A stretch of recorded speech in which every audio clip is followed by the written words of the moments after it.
할렐루야. 임마누엘 장로교 우정희 목사입니다. 아주 신납니다. 여러분, 사도행전이 말씀이 얼마나 칼같이 예리한지 오늘같이 아마 이 말씀을 전하면 저 사람 다 죽일 놈이라고 말할 거예요. 그냥 속을 후벼 파는 말씀을 지금 베드로가 전하고 있거든요. 자, 오늘 말씀도 역시 그런 말씀입니다.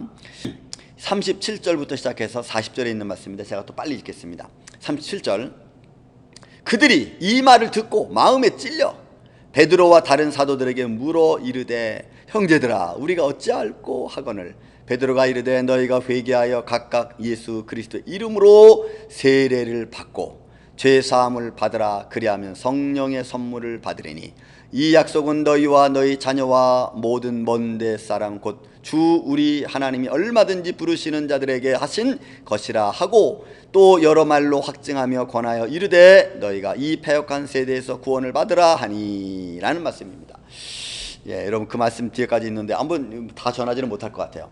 여러분, 자, 이 말을 베드로가 어저께 뭐라 그랬어요? 마음이 막 후벼 파는 말을 했습니다. 너희가 십자가에 죽인 예수를 하나님이 주와 그리스도로 삼았다 라고 그냥 막 메시지를 전하니까 이 말씀에 그래도 충격받은 사람들이 있었던 것 같습니다. 37절에 그들이 이르되 이런 말이에요. 그들이 이르되 뭐라고 하느냐면 이 말을 듣고 마음에 찔려 베드로와 다른 사도들에게 물어 이르되 형제들아 우리가 어찌하면 될꼬 이렇게 말하는 거예요. 그래서 마음에 찔린 사람들이 있었나 봅니다. 그죠? 왜? 성령의 역사를 통해서 성령의 감동하심 속에서 선포된 말씀이니까 여러분, 이 말씀이 듣는 이의 마음을 후벼 파고 깨닫게 해주신 거죠. 그래서 그 깨달은 자들이 지금 사도들에게 말합니다. 야, 이거 우리가 어떻게 하면 되겠느냐? 그렇다면 우리가 어떻게 하면 되겠느냐? 십자가에 달린 예수가, 우리가 죽인 예수가 주와 그리스도였다면 야, 우리는 이제 어떻게 하면 되겠느냐? 이런 거죠. 근데 베드로가 해결점을 제시합니다. 그 해결점이 이겁니다. 여러분, 38절의 말씀이에요. 베드로가 이르되 너희가 회개하여 각각 예수 그리스도의 이름으로 세례를 받고 회개하라는 거예요. 예수를 십자가에 못 박게 한 이 주동자들에게 회개하라는 벌은 너무나 약한 것 같지 않습니까? 그런데 이 회개를 통해서 성령이 주어진다는 거죠. 여러분, 다시 말하면 성령이 임하는 것은 쉽지 않습니다. 회개가 쉬운 것 같은데 절대로 회개가 쉽지 않습니다. 왜냐하면 여러분, 하나님이 호락호락하신 분이 아니잖아요. 인간이 아니잖아요.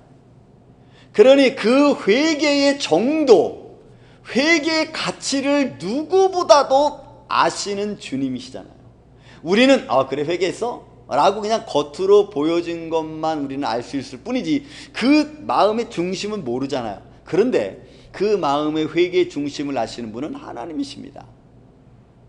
그러니 베드로가 너희는 회개하여, 여러분, 그 회개가 얼마나 두렵고 떨리고 무서운 건지 아는 사람은 여러분 알 거예요. 회개의 그 무게감을 아는 사람은 이게 얼마나 무서운 건지 알 겁니다. 함부로 할 수도 없고 되어지는 것도 여러분 아닙니다. 그런데 베드로가 그거를 이야기하는 거예요. 너희 회개하라. 그리고 예수 그리스도의 이름으로 세례를 받고, 여러분 세례를 받고 그 다음에 죄사함을 받으라. 죄사함을. 여러분, 이거는 보여지는 것들이 아닙니다. 어떤 행동으로 나타나지는 것도 아닙니다. 이건 마음으로 속죄되어지는 겁니다. 예수 그리스도의 이름으로 씻어지는 거지 이것이 무슨 행동으로 하고 뭘 했다고 해서 되어지는 게 아니에요. 그래서 베드로가 여기서 전하는 메시지가 그들의 행동, 물론 회개하는 자세 이런 모습은 있겠죠. 그러나 그들의 마음의 중심이 다시 돌아서는 거예요. 철저하게 예수 그리스도는 주님이시다, 독생자이시다, 하나님이 보내신 메시아다라고 고백해야 되는 거예요. 그런데 여러분, 베드로를 통해서 유대인들 또 사두개인들이나 바리새인들 대제사장들은 그거 싫어했잖아요. 왜? 예수 제 요셉의 아들 아니야? 라고 치부했잖아요. 그런데 그렇게 그들의 입술로 예수는 목수의 아들이야 라고 했던 그 예수를 하나님이 보내신 메시아 주라고 고백해야 되는 이 앞뒤가 안 맞는 현실 속에서 그들이 결정을 해야 되는 겁니다. 이게 회개하는 거죠. 받아들일 수 없는 것을 받아들여야 되는 상황이 돼버리고 말았어요. 그들이 철저하게 무시하던 예수를 그들은 철저하게 그들을 메시아로 받아들여야 되는 상황이 됐어요.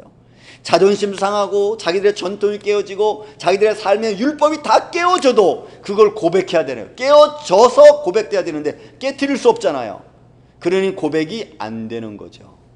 전통을 깨트릴 수 없고 율법을 깨트릴 수 없으니까 예수를 주로 고백할 수 없는 거예요. 여러분, 이걸 우리 삶으로 끌어와 보세요. 내 상황이 바뀌지 않고 내 환경이 바뀌지 않고 내가 바꾸지 않고 믿음 생활하려고 한다면 그건 안 됩니다. 여러분들이 기도 생활하지 않고 기도하는 자처럼 살 수 없어요. 여러분들이 믿음으로 행하지 않고 믿음으로 예배드리지 않고 믿음으로 예배드릴 수 있는 삶을 살 수 있다? 안 됩니다, 여러분. 그래서 여러분, 예배가 중요해요. 여러분들이 남을 용서한다는 말을 하지 않고 용서하는 어떤 행위를 할 수 있다? 안 됩니다. 여러분들로 입술로 고백하기 전에 뭘 할 수 있다는 마음을 가질 수 있겠지만 그러나 그것이 입으로 나와서 고백되어지고 행동으로 옮겨지지 않으면 안 되는 거예요. 바뀔 수 없어요. 근데 지금 베드로가 이야기한 것은 너무 쉬운 것 같지만 전통을 깨트리고 율법을 깨트리고 그들의 환경을 깨트려야 되는 이야기입니다. 이게 너희가 십자가에 못 박은 예수를 주로 고백해라. 와우. 그들의 삶 전부를 지금 다 바꿔야 되는 거예요. 그런데 이미 예수는 죽고 눈에 보이지 않아요. 여러분, 인간은 또 꾀를 내겠죠. 또 꾀를 내요.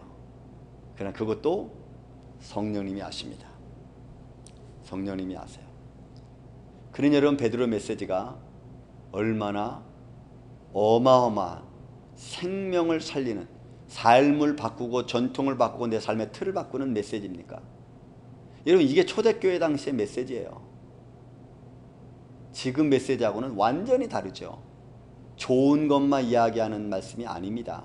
완전히 심령을 후벼 파서 그들의 삶을 뒤집어 엎고 전통을 뒤집어 엎고 삶의 테두리를 뒤집어 엎어버리는 메시지예요. 근데 이런 메시지를 오늘날 우리는 너무나 묻어두고 있지 않았습니까? 사랑하는 아침의 성도 여러분, 저와 여러분은 이런 메시지를 들을 때 우리는 이 시대에 어떻게 우리가 이걸 받아들이고 또 이렇게 우리가 믿음 생활을 할 수 있을까? 이제는 너무 우리는 삶의 어떤 형식에 젖어 있어가지고 바꾸어지지가 않죠. 또 뭘 바꿔야 되는지도 사실 잘 모르고. 여러분, 그렇다면 일단 교회에 나오십시오. 그리고 예수님을 믿어보십시오. 그리고 말씀을 들으십시오. 그러면 어떻게 바꿔야 되는지를 성경이 우리에게 말씀해 줍니다. 저는 그 안에서 오늘 여러분들 새로워지기를 예수님의 이름으로 축원을 드립니다. 감사합니다.